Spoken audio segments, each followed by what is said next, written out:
Let's turn to an extraordinary report now from North Korea, an exclusive, because that country is in a period of unprecedented isolation.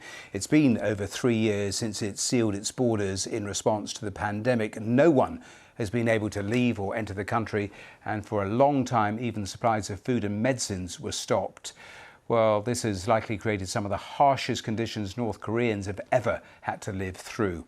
Well, 3 people living in North Korea have risked their lives to tell the BBC what is actually happening. Let's go to the newsroom. Jean Mackenzie has this exclusive story for us, and it is quite extraordinary to hear from people like this, Jean. Just tell us, first of all, how you got this story and the sorts of challenges you had getting it.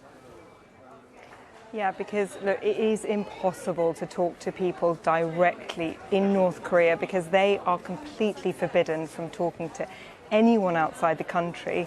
But because the borders have been sealed for so long now, and we were starting to get reports that things inside the country, the situation inside the country was dire, we were starting to get reports of chronic food shortages, we decided we wanted to try and find out what was happening. So what we did was we worked with an organisation that actually has a network of sources inside North Korea, and these sources were then able to find people who wanted to be interviewed by us. We sort of explained what the BBC was and how far and wide their voices would be heard, and they wanted to tell the world about what was happening in the country. So for months, really, we have been working with these sources to try and get our questions to people and then have the sources relay the answers, but piece by piece, because it has been so risky. So it's taken months for us to get all this information and to finally piece it together and really get a picture of what's happening inside North Korea for the first time now in over 3 years. The piece you're about to watch reveals some of what we've found, and just to warn viewers that there are some pictures in there of a famine in the late 1990s which they may find disturbing.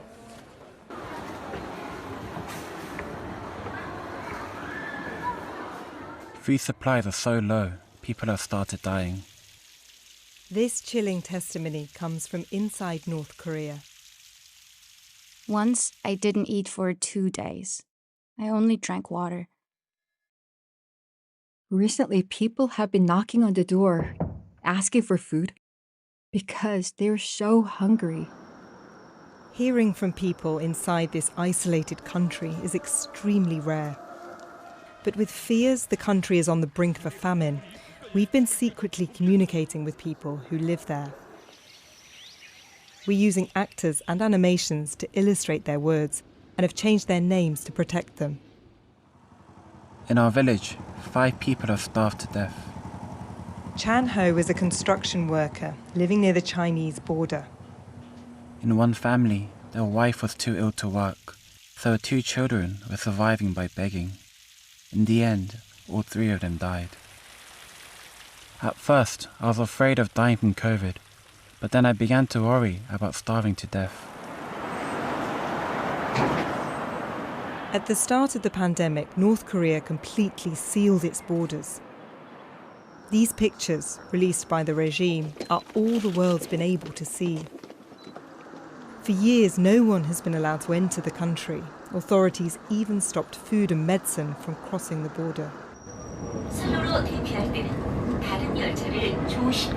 In South Korea, we began to get reports of chronic food shortages, and so we teamed up with an organisation here. Daily NK has sources inside the country who were able to get our questions to people. This is Ji-yoon, who lives in the North Korean capital Pyongyang, the wealthiest part of the country. She tells us even here, supplies are running dangerously low. Once I didn't eat for 2 days. I thought I was going to die in my sleep at night. My husband and I survived by thinking 10 more days. And then another 10 days, thinking if something happens, we might starve, but at least we'll feed our kids. There are lots of beggars now. If they're lying down, we check them and usually find they're dead. There are others who kill themselves at home or disappear into the mountains.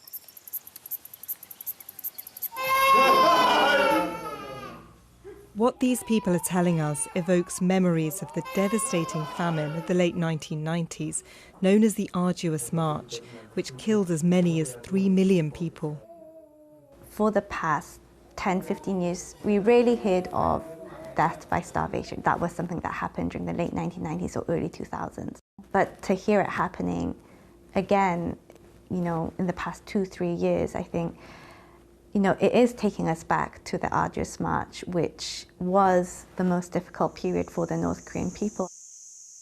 When COVID finally breached the country's borders, the authorities banned people from leaving their homes. During one lockdown, I know of 5 people that were trapped in their house for 10 days. They were half dead by the time they were let out. They managed by sneaking out at night to get food.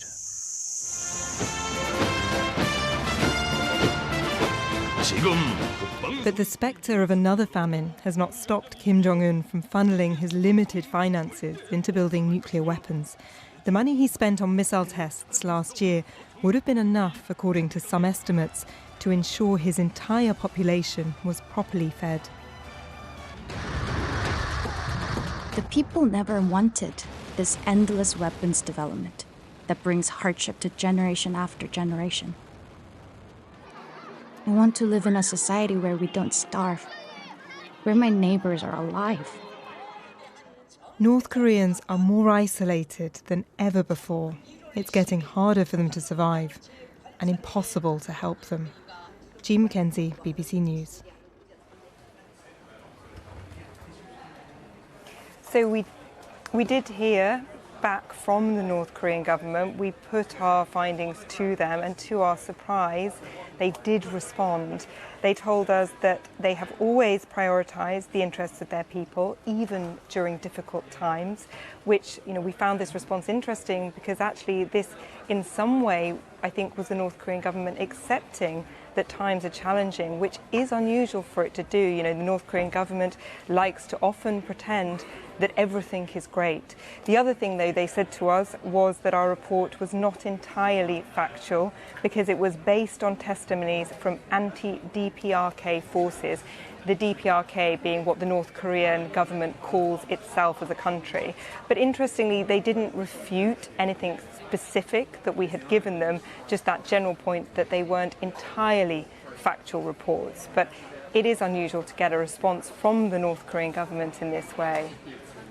And Jean, in terms of the borders being closed, is there any sort of indication of perhaps when they might reopen? There have been murmurings over the past couple of months that perhaps the North Koreans are preparing to reopen the border. Of course, it has now been more than 3.5 years, and every other country in the world has reopened its borders after the pandemic. But ultimately, we don't know, as is the case with so much about North Korea. They could decide that they want to keep them closed for another couple of years. I think Kim Jong-un at the moment will be making a calculation. It's clear that these border closures are hurting people a great deal, and that people in the country are dying as a result of being so closed off from the rest of the world. But at the same time, Kim Jong-un has chosen to keep these borders closed for a reason. And if he were to open up again, it would mean letting foreign diplomats back into the country, aid agencies, aid workers. It would really be allowing the rest of the world to see what has been happening. And perhaps he is not ready to do so if indeed things are as bad as our interviewees are telling us they are.